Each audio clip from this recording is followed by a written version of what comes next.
Oke, saya pikir tidak ada yang datang karena hujannya deras sekali. Lalu tadi jam 8 kurang ya, setengah 8 saya berdoa. Nama Tuhan Yesus, hujan berhenti kamu. Sebentar lagi berhenti. Karena kita juga tidak bisa masukkan alat musik. Dari lantai 2 turun ke bawah, basah semua. Ya. Nah, bulan ini kita akan berbicara tentang tujuan kita di dalam Tuhan. Ya.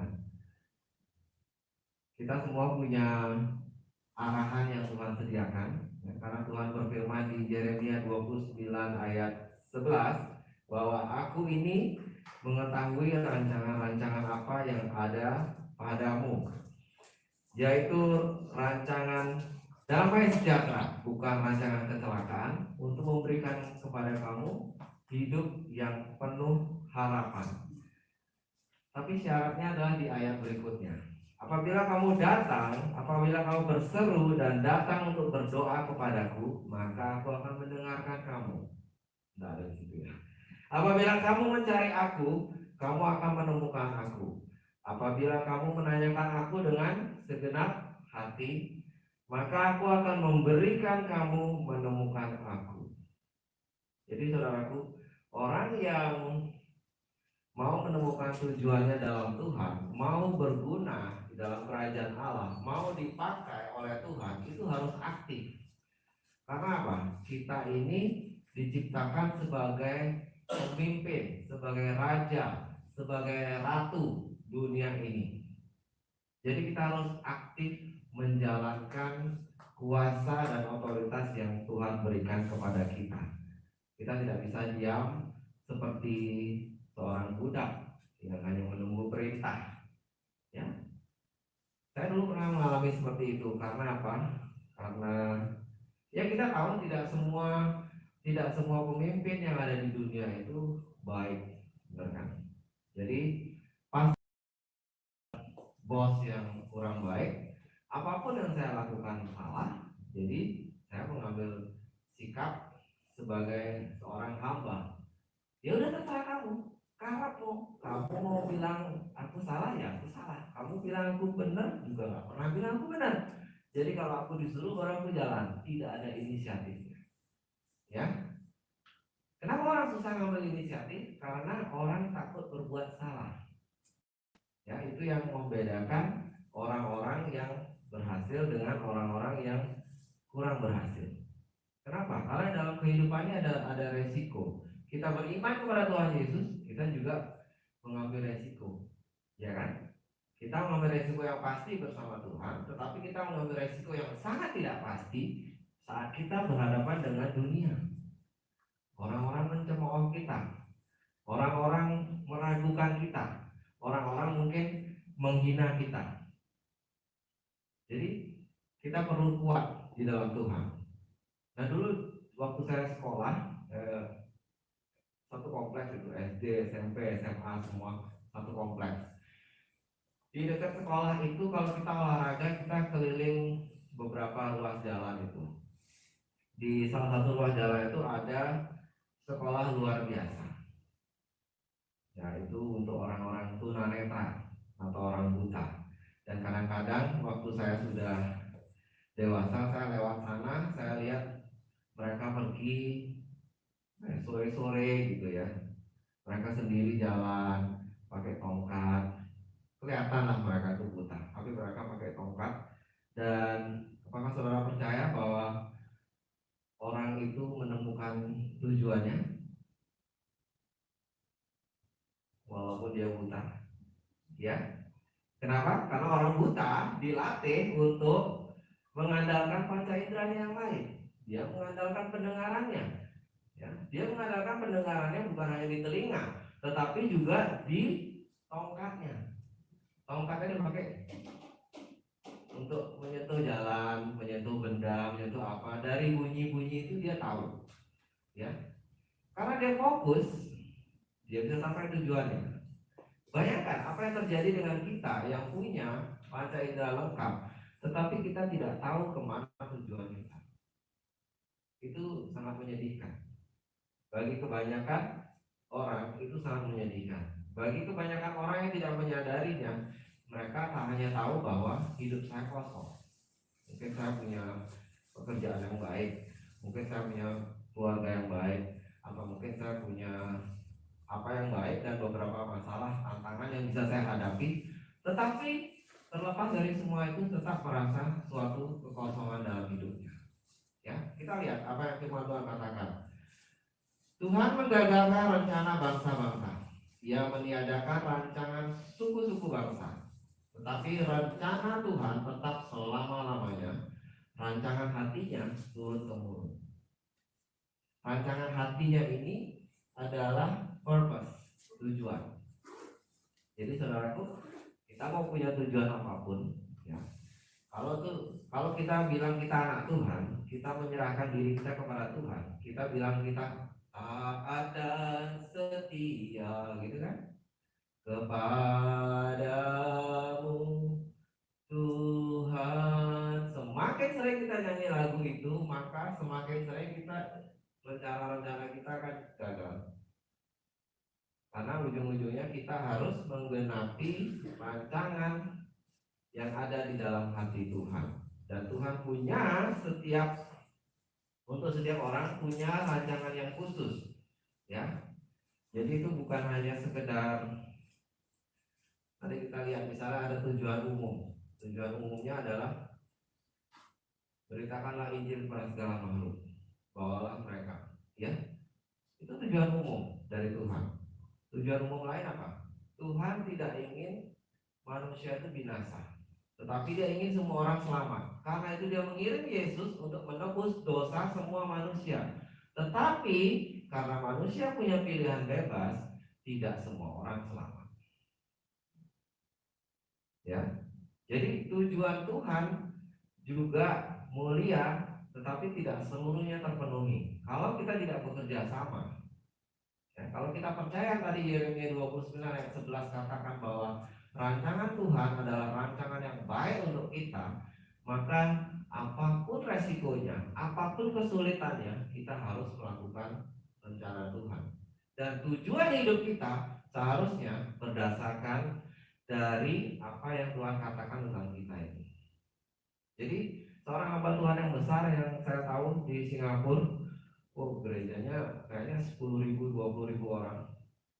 Dan dia punya baru bangun yang baru beberapa tahun, suatu gedung namanya The Star, kapasitas 5.000 orang di atas, di bawahnya itu mall.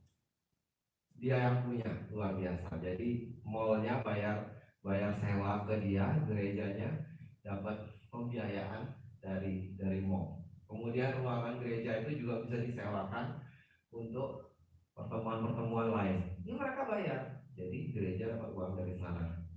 Luar biasa, ya. Jadi hamba Tuhan ini bilang bahwa kalau kita nggak punya tujuan di dalam Tuhan, itu kita nggak bisa punya apa, ya. Hidup kita akan kosong.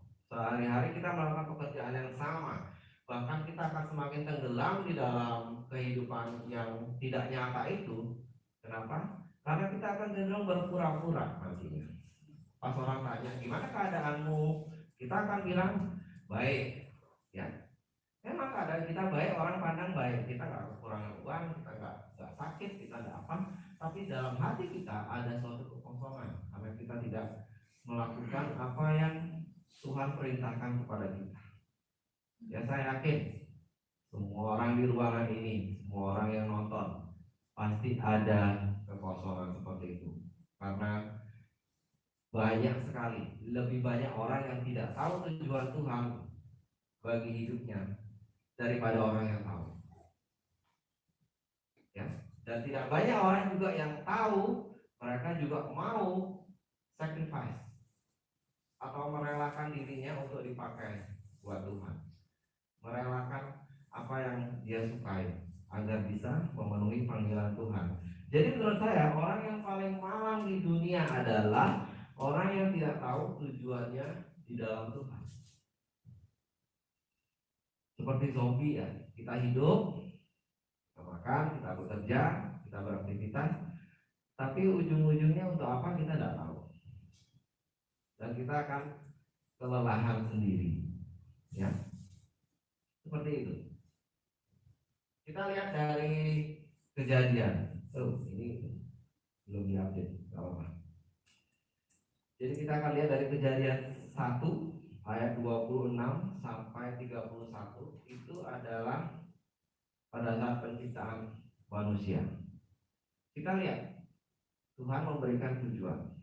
Tuhan berfirman, baiklah kita menjadikan manusia menurut gambar dan rupa kita, supaya mereka berkuasa atas ikan-ikan dan burung-burung di udara, dan atas ternak, dan atas seluruh bumi, dan segala binatang melata yang merayap di bumi.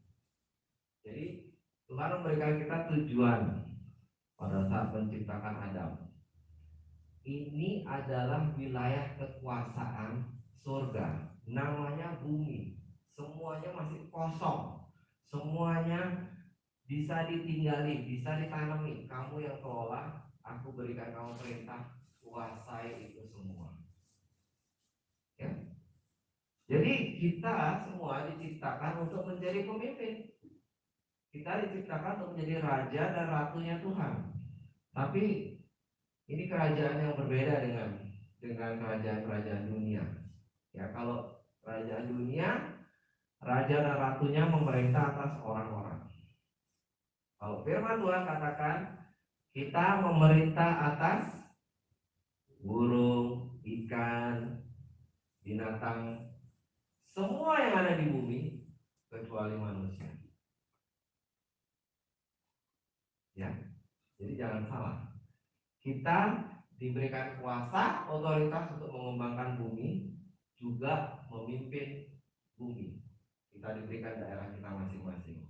Kalau saudara ingat tentang perumpamaan talenta itu, kan masing-masing diberikan talenta. Ada yang 1, ada yang 2, ada yang 5. Tergantung kemampuan kita, tergantung kemauan kita juga.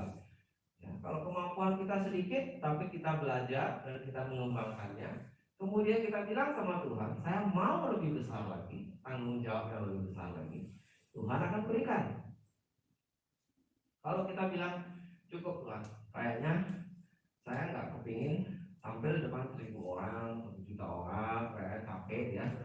Dengan saya khotbah tiap hari Minggu aja, habis itu pulang, makan, happy komsel, cukup segitu aja yang Tuhan berikan. Ya, atau kalau misalnya seseorang yang punya pikiran, ya udah Tuhan cukup aja segini, bisnis saya, pokoknya saya cukup makan. Ya bisnisnya kan segitu-segitu saja. Karena apa? Kita tidak bisa melewati apa yang ada dalam pikiran kita. Ya, kita tidak bisa melewati apa yang ada dalam pikiran kita. Ini yang membuat banyak orang tidak melengkapi atau menggenapi tujuannya. Kenapa? Karena mereka punya citra diri yang kurang baik. Citra diri yang kurang baik itu seperti apa? Jadi kalau saudara punya pemikiran bahwa saya adalah orang miskin, saya berasal dari keluarga miskin, saya berasal dari desa kecil, maka saudara tidak akan pernah mencapai tujuan apapun yang besar dalam hidup saudara. Bahkan saya jamin kalau dikasih uang 1 triliun itu bakal habis, tidak berkembang. Kenapa? Karena merasa dirinya miskin. Dia akan menemukan cara-cara yang kreatif untuk membuang uang itu, bukan mengembangkannya. Karena apa? Gambaran di dalam hati kita, dalam diri kita yang benar, itu menentukan jalan kita yang benar. Gambaran yang salah menentukan gambar kita yang salah juga. Jadi coba saudara lihat, kita dijadikan menurut gambar dan rupa Allah. Jadi itu harus dimasukkan di dalam mau menggenapi tujuan Allah. Kita harus ingat, saya ini adalah Allah kecil, saya adalah raja, saya adalah ratu. Tuhan Yesus tidak pernah sakit, Tuhan Yesus tidak pernah kekurangan uang, ya. Tuhan Yesus tidak pernah depresi, marah-marah, kepahitan sama orang, ya, itulah saya. Oke. Kenapa? Karena kalau kita nggak punya mindset yang benar, pola pikir yang benar, kita bisa sejauh apapun, ya. Saudara tahu kalau seorang profesor semakin pintar, misalnya dalam nanobiologi, apalagi macam-macam istilahnya, pokoknya ilmu-ilmu yang kecil-kecil, yang mikro-mikro itu bisa mengubah DNA segala macam, sampai profesornya 5, 7 dan segala macam. Tetapi dia tahu banyak tentang hal itu, tapi dia tidak tahu banyak tentang dirinya. Dia tidak tahu banyak tentang kehidupan.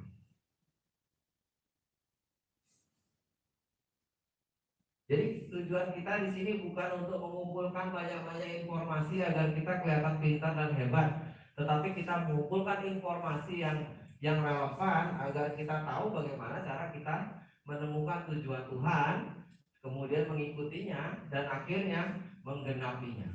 Amin. Amin. Ya, dan itu dimulai dari diri kita sendiri.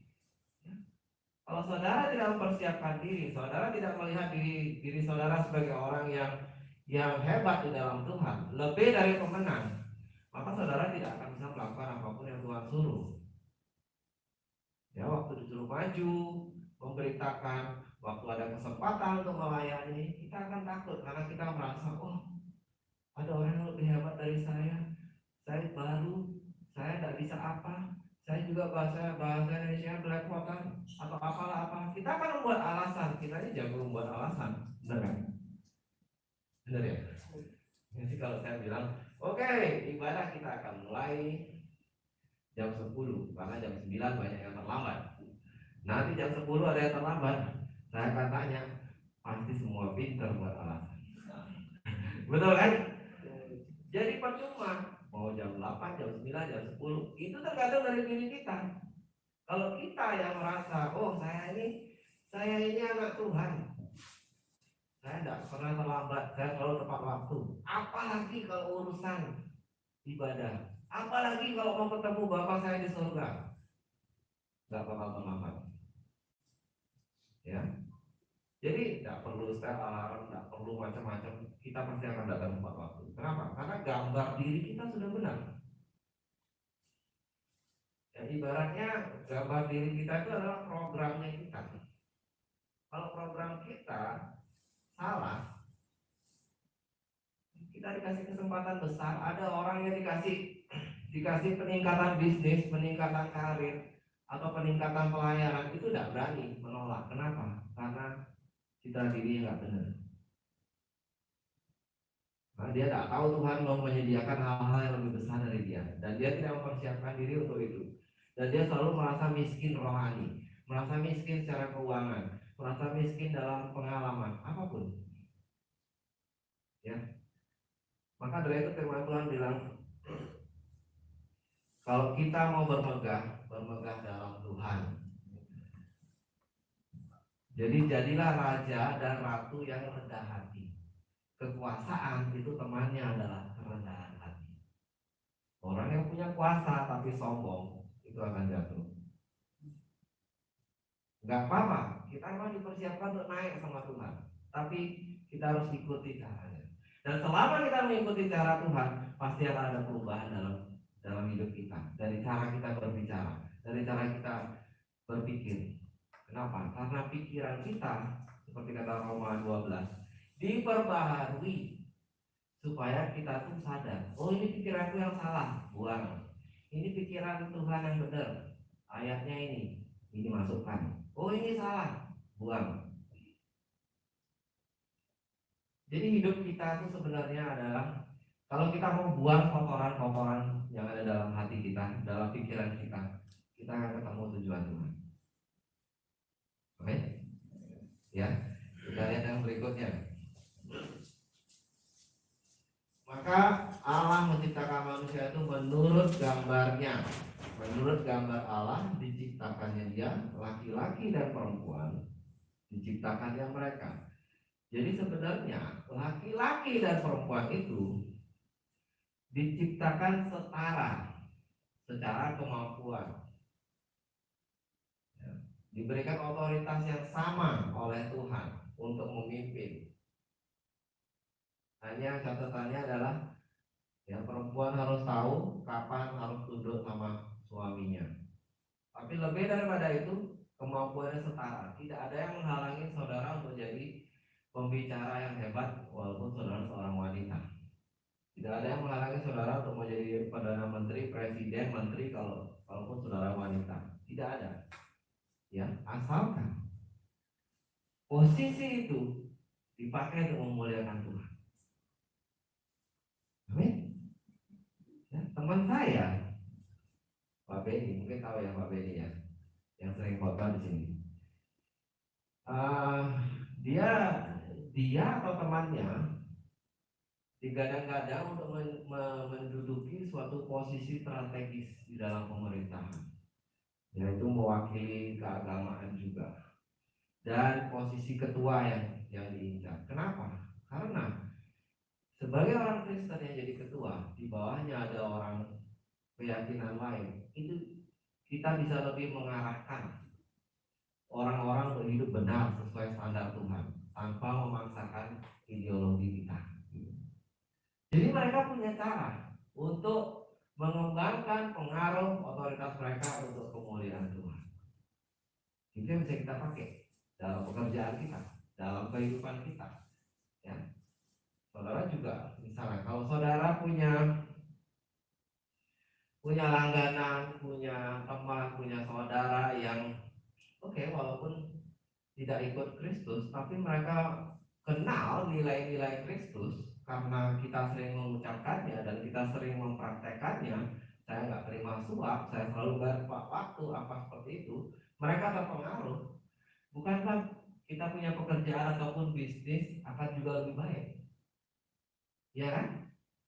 Kita lebih mudah percaya sama orang. Kita tahu kalau urusan sama orang ini dia pasti bayar. Karena apa? Kita sudah latih dia di dalam nilai-nilai kerajaan tanpa dia perlu tahu bahwa itu adalah nilai-nilai dari surga. Ya, saudaraku, kita diberikan kuasa, diberikan mandat untuk menguasai bumi dan mempengaruhi orang-orang di sekitar kita, agar orang-orang di sekitar kita itu mengenal Tuhan.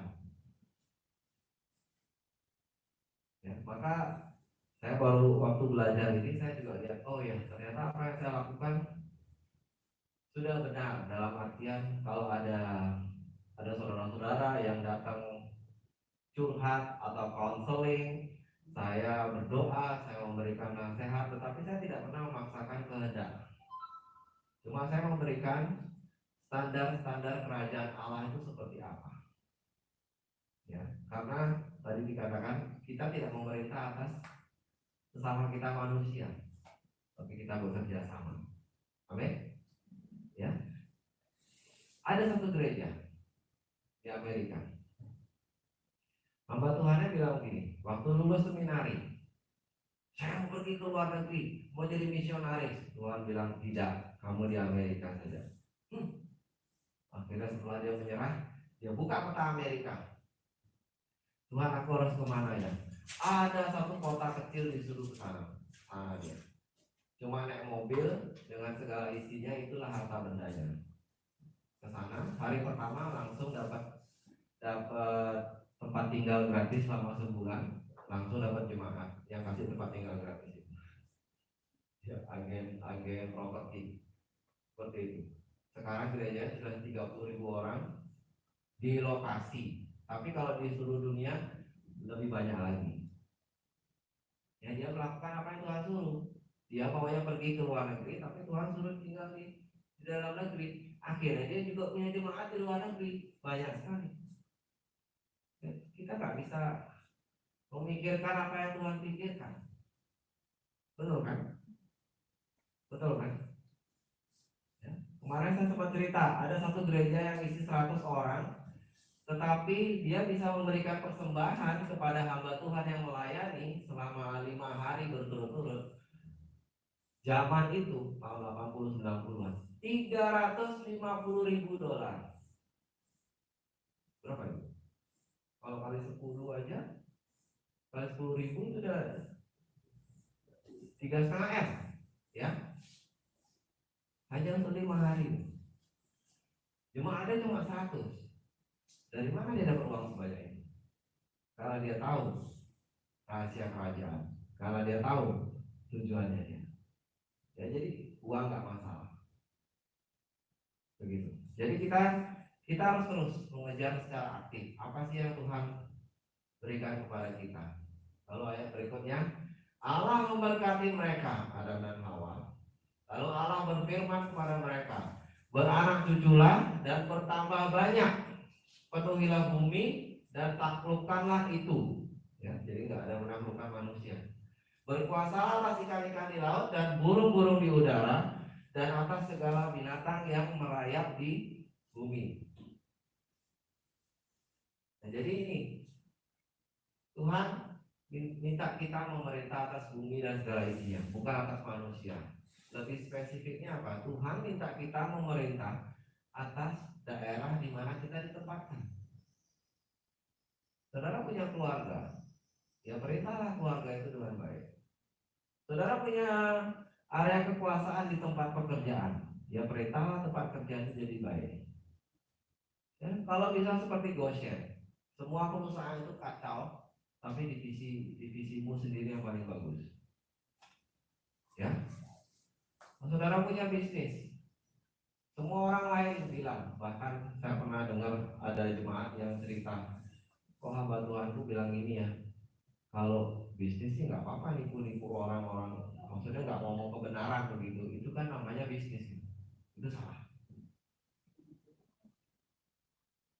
Ya, kalau saudara mau bohong, lebih baik ngomong kebenaran sih. Bilang aja, tidak, saya tidak bisa kasih tahu kamu berapa pokoknya saya beruntung sedikit. Gitu. Kalau saudara mau ambil, kalau enggak silakan. Gitu. Mana bisa kita jualan kayak di pasar? Ambil Pak, saya jual rugi, saya jual pokok gitu. Tidak percaya saya. Kita beli cuma satu barang loh, ya. Lain kalau teman saya misalnya, teman saya jual triplex, jual besi, jual semen. Mungkin dia rugi di triplex sedikit memang per lembar, tapi dia untung lebih banyak di besi. Total dia masih untung. Itu saya masih percaya. Ya kan? Jadi kita memerintah yang benar. Harus ada standar-standar Tuhan. Jadi kalau kita sebagai anak Tuhan juga kita ditanyain, apa menurut pendapatmu tentang hal ini? Kita seharusnya bilang saya tidak punya pendapat, karena saya seorang duta besar Tuhan. Pendapat saya adalah yang tertulis di Alkitab, Undang-Undang Dasar Negara Kerajaan Sorga ada di situ. Ya, kalau dibilang misalnya itu mencuri adalah dosa, ya berarti pendapat saya mencuri adalah dosa. Karena saya hanya menyampaikan apa yang negara saya sudah tuliskan dalam hukum. Ya.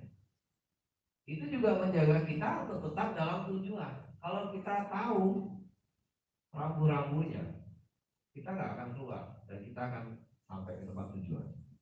Amin. Ya, saudaraku, kita sebulan ini kita akan, saya harapkan, ya, ini saya tidak bisa memberitahu bahwa nanti akhir bulan setiap orang akan tahu tujuan spesifiknya untuk Tuhan. Tidak, saya tidak jamin itu.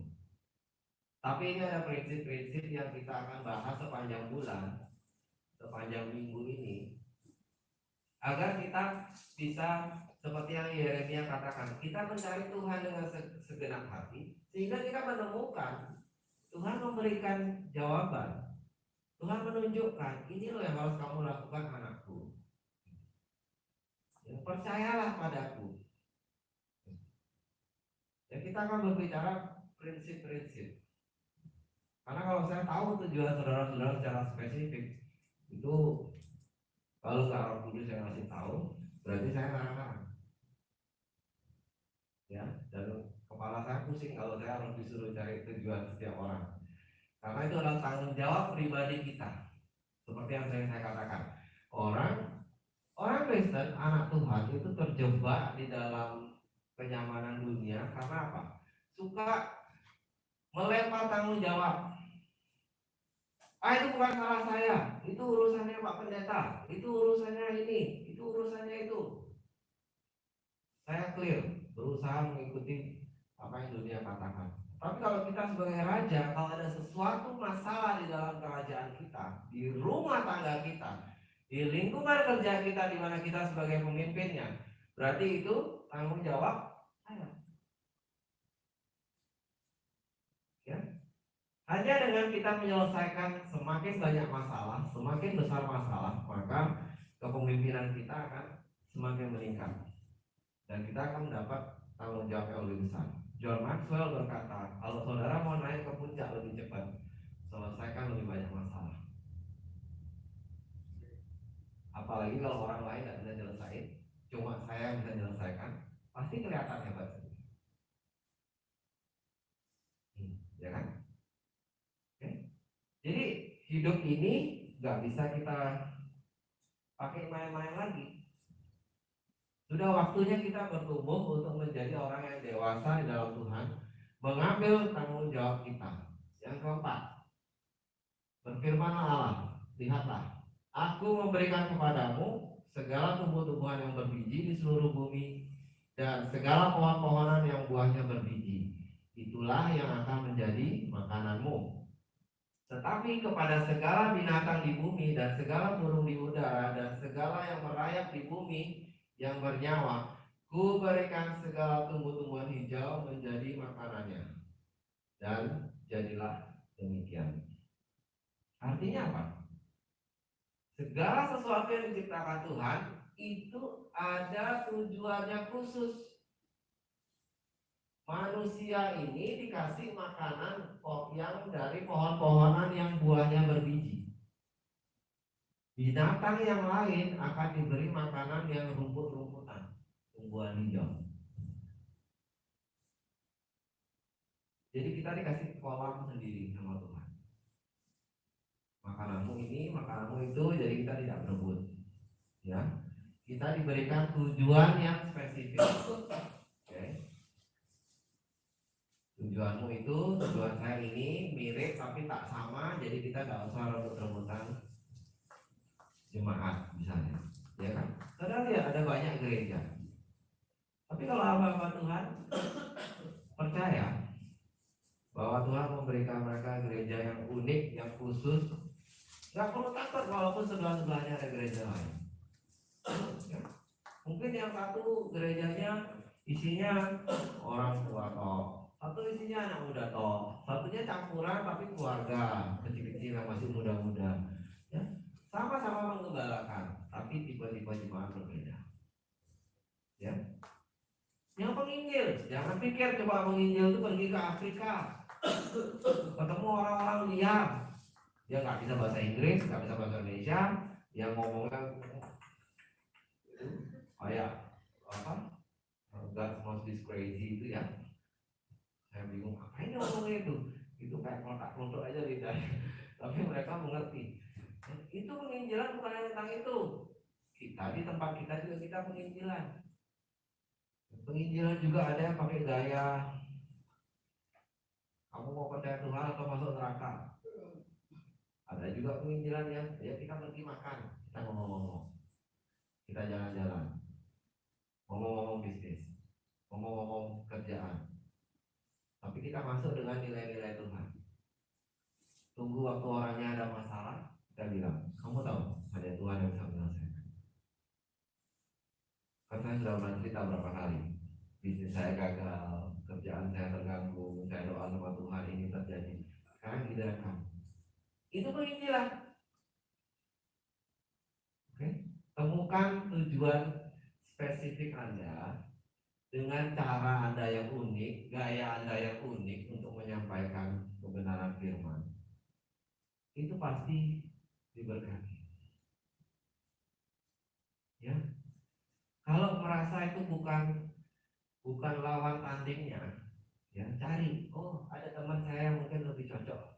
Ini kayaknya orangnya harus ketemu yang lebih galak. Kalau ketemu yang halus kayak saya, malah saya yang habis dibabat. Cari teman yang agak galakan dikit. Ya, kerja sama. Jadi kita tidak memerintah sesama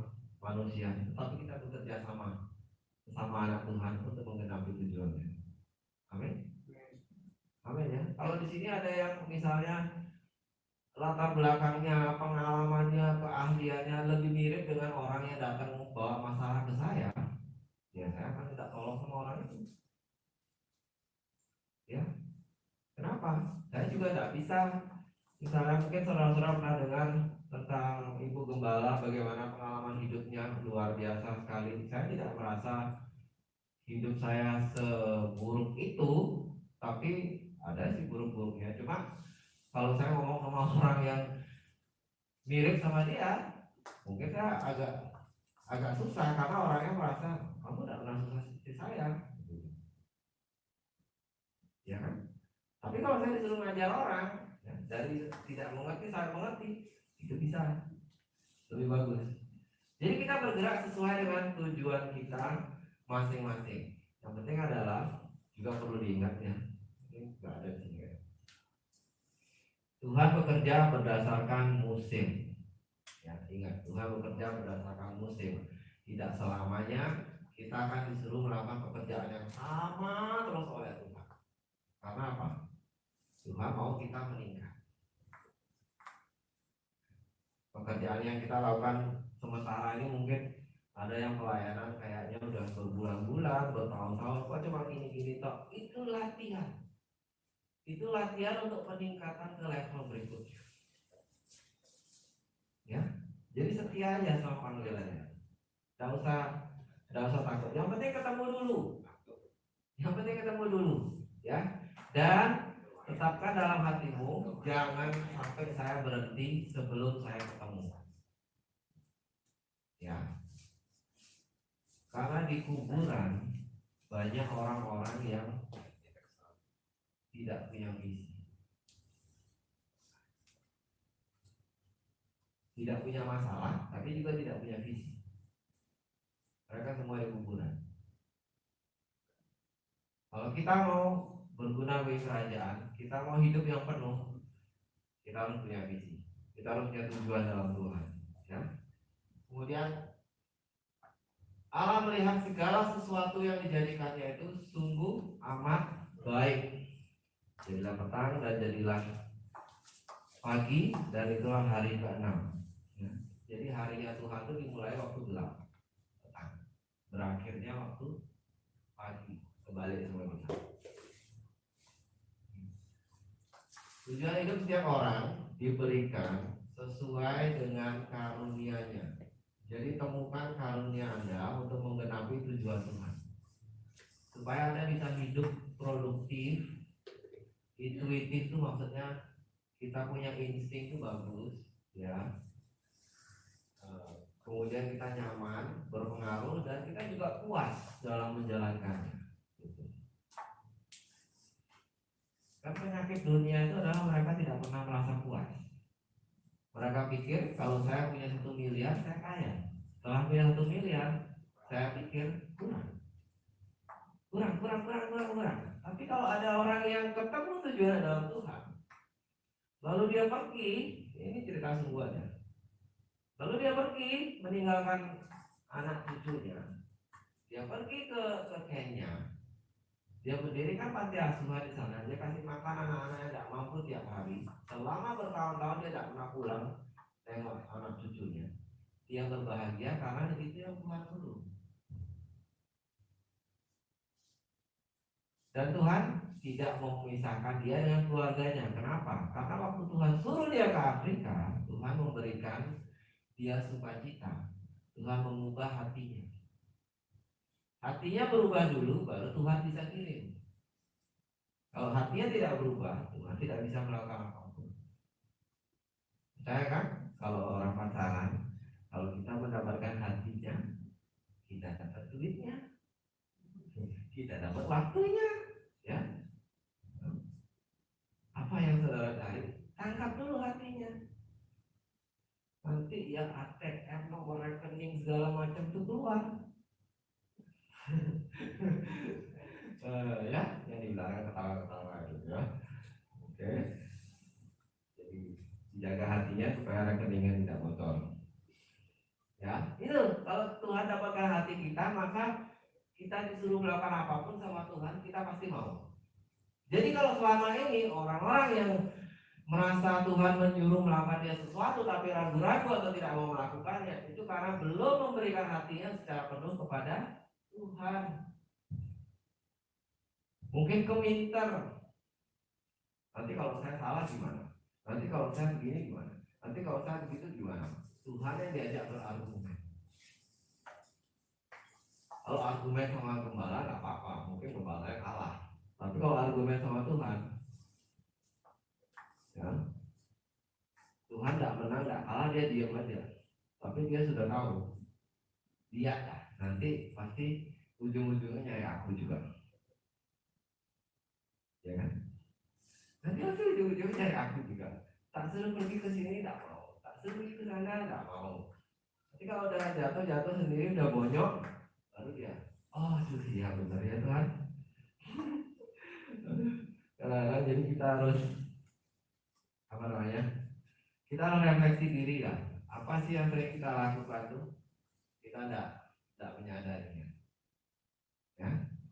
Jadi ringkasannya seperti ini. Oke. Yang pertama, ya ini sesuai ayatnya. Ayat 26-31. Kita diciptakan sesuai gambar Allah.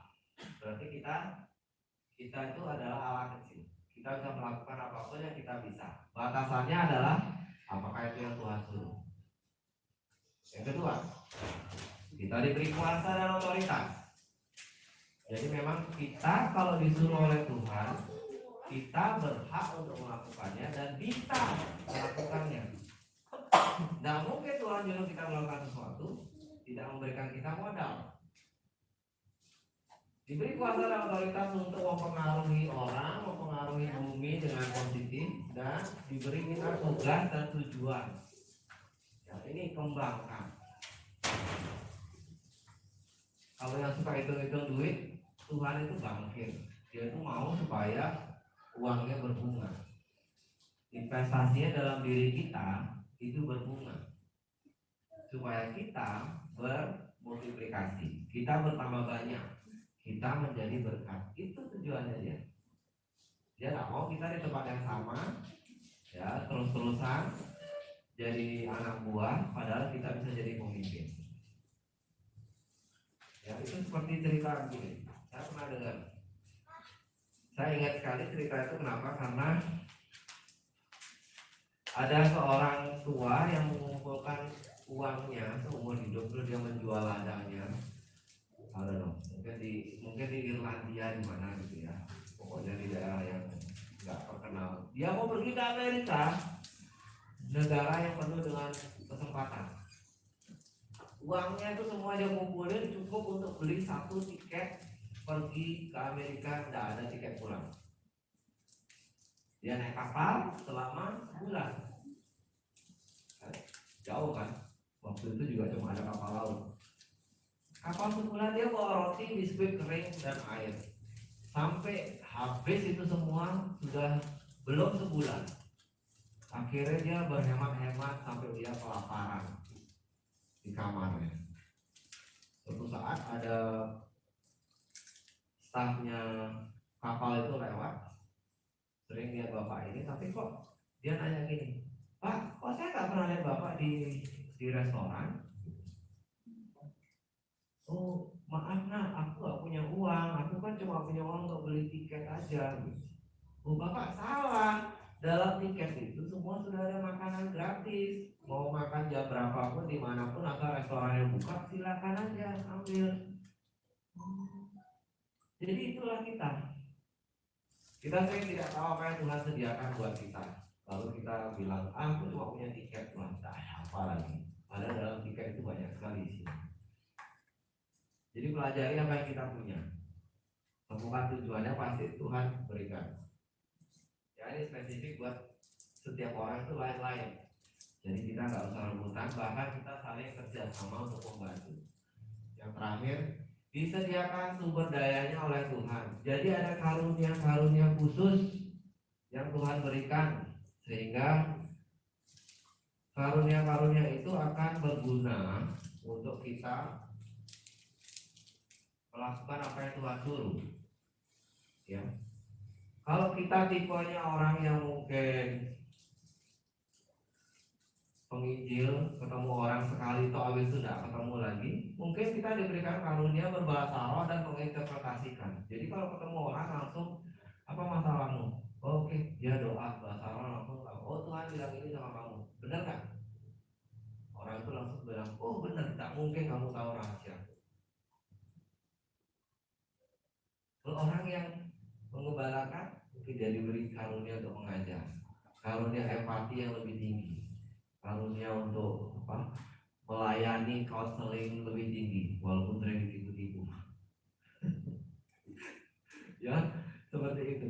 Setiap kita pasti diberikan karunia itu, dan kita harus pakai, bukan cuma sekedar, oh ya aku pergi melakukan apa yang Tuhan suruh, bawa perlengkapan senjata Allah,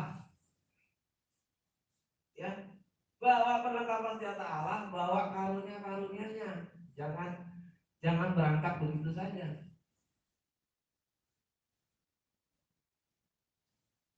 Temukan dulu, pelajari cara pakainya, lalu pergi. Oke, yang terakhir,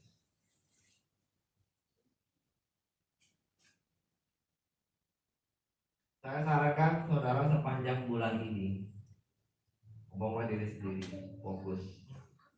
Saya mau menemukan tujuan saya dalam Tuhan. Ya, saya mau menemukan tujuan saya dalam Tuhan. Dan setelah ketemu itu saya perlu sumber dayanya. Saya harus tahu karunia apa yang saya punya. Ya. Kalau saya punya karunia untuk berdoa, berarti saya harus mempelajari segala sesuatu hal tentang berdoa. Bagaimana berdoa yang baik, bagaimana berdoa yang tepat sasaran, bagaimana berdoa yang langsung menyembuhkan, bagaimana doa yang langsung melepaskan belenggu. Semua saya harus tahu. Ya. Kalau saya punya karunia untuk memberitakan firman, berarti saya harus tahu gimana saya menjelaskan satu poin dalam berbagai cara, dalam berbagai bahasa, dalam berbagai cerita, supaya orang itu mengerti. Tidak masalah yang mana saya pakai, yang penting orang ngerti. Ya, tidak mungkin saya ngomong sama orang Inggris, saya ngomong bahasa Indonesia, beritakan Injil, dan dia tidak ngerti. Ya, jadi kita harus pakai karunia kita yang sesuai. Temukan tujuanmu, lalu penuhi panggilanmu. Jadi ingat, yang pertama menemukan dulu, baru kita mengikuti, baru kita memenuhi. Lakukan yang pertama dulu, nggak usah kemana-mana. Berdoa lebih banyak, baca firman lebih banyak, mencari Tuhan lebih banyak. Tuhan, sebenarnya buat apa aku di sini ya? Sebenarnya buat apa aku di bumi ini? Buat apa aku di Denpasar ini? Buat apa aku di Siulan ini? Buat apa aku di Sekartunjung? Buat apa aku di Reno ini ya? Kenapa tetanggaku yang ini bukan yang lain? Apa tujuannya? Ketemu satu, diuji, lalu coba praktek. Ya, bisa konsultasi juga. Jadi kita akan bukan belajar trial dan error ya, tapi kita mengumpulkan pengalaman kita bersama Tuhan sehingga kita lebih tahu pastinya lebih cepat nanti tujuan kita di dalam Tuhan. Ya. Kalau kita bilang hidup ini singkat, jadi gunakan waktu yang singkat itu untuk Tuhan. Ya. Kita sudah lihat di zaman ini banyak orang yang meninggal, dan saya belum pernah lihat orang yang meninggal mobilnya ikut dimasukkan ke kuburan, rumahnya ikut masuk ke kuburan. Yang saya lihat cuma badannya tok yang masuk kuburan sama petinya. Itu pun orang lain tak boleh ikut, tengok-tengok. Katanya berbahaya, banyak virusnya. Ya, jadi kalau kita udah tahu orang yang kita meninggal tidak bawa apa-apa, ya buat apa ngumpulin? Kecuali ngumpulin itu disuruh Tuhan untuk sesuatu hal, ya kan? Sama seperti Yusuf. Kalau Yusuf dikasih tahu, Firaun dikasih tahu akan ada 7 tahun kelimpahan dan 7 tahun kelaparan. Lalu habis itu apa yang harus dilakukan? Itu harus ada tindakannya. Ya, itu yang kita harus dapatkan. Kalau ada visi, kita harus ada cara menerapkannya. Tuhan lihat manusia Adam dan Hawa jatuh ke dalam dosa. Dia bikin rencana. Aku akan kirim anakku untuk menebus semua umat manusia. Dan dia jalankan itu sampai Yesus lahir dari Maria, sampai Yesus besar pelayanan, sampai Yesus digantung di kayu salib, selesai semua dosa manusia. Jadi ada visi, ada penggenapannya. Kita punya tujuan, kita harus juga menggenapinya.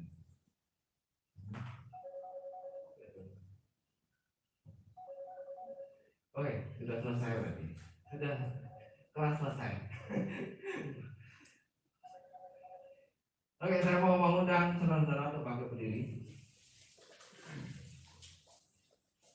Kita ambil waktu teduh sejenak. Mari kita renungkan apa yang kita dapatkan dari firman Tuhan pada pagi hari ini. Kalau kita benar-benar tergerak, terdorong oleh Roh Kudus untuk menemukan tujuan kita dalam Tuhan, saudara berdoa dalam hati. Saudara berdoa dalam hati, mungkin taruh tangan di dada, katakan, Tuhan, aku mau menemukan tujuanku, aku mau menggenapinya. Tidak peduli berapapun umurmu, tidak peduli berapapun umurmu, selama masih bernafas, pasti Tuhan ada sediakan sesuatu. Ya. Saudara nggak usah ikut nyanyi, saya nyanyi. Hidup ini adalah kesempatan. Hidup ini untuk melayani Tuhan. Jangan sia-siakan waktu yang Tuhan beri.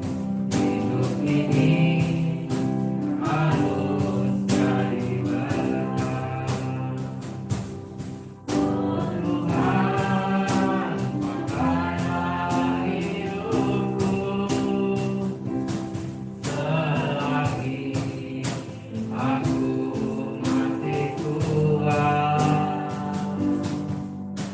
Bila saatnya nanti ku tak berdaya lagi, hidup ini sudah jadi berkah.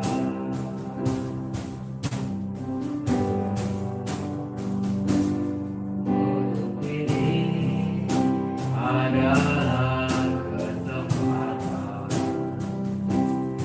Hidup ini untuk melayani Tuhan.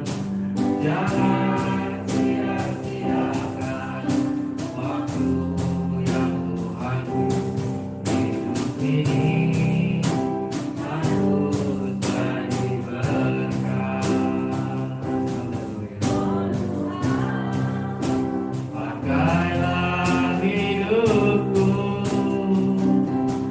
selagi aku masih kuat. Bila saatnya nanti ku tak berdaya lagi, hidup ini sudah jadi berkah. Haleluya. Apa yang saudara-saudara perkatakan kepada Tuhan dalam hatimu, Tuhan mendengarkan. Saya akan berdoa sesuai dengan Yeremia 29. Apabila kamu berseru dan datang untuk berdoa kepadaku, maka aku akan mendengarkan kamu. Apabila kamu mencari aku, kamu akan menemukan aku. Apabila kamu menanyakan aku dengan segenap hati, maka aku akan memberikan kamu menemukan aku. Dan saat engkau menemukan Tuhan, engkau akan menemukan tujuan.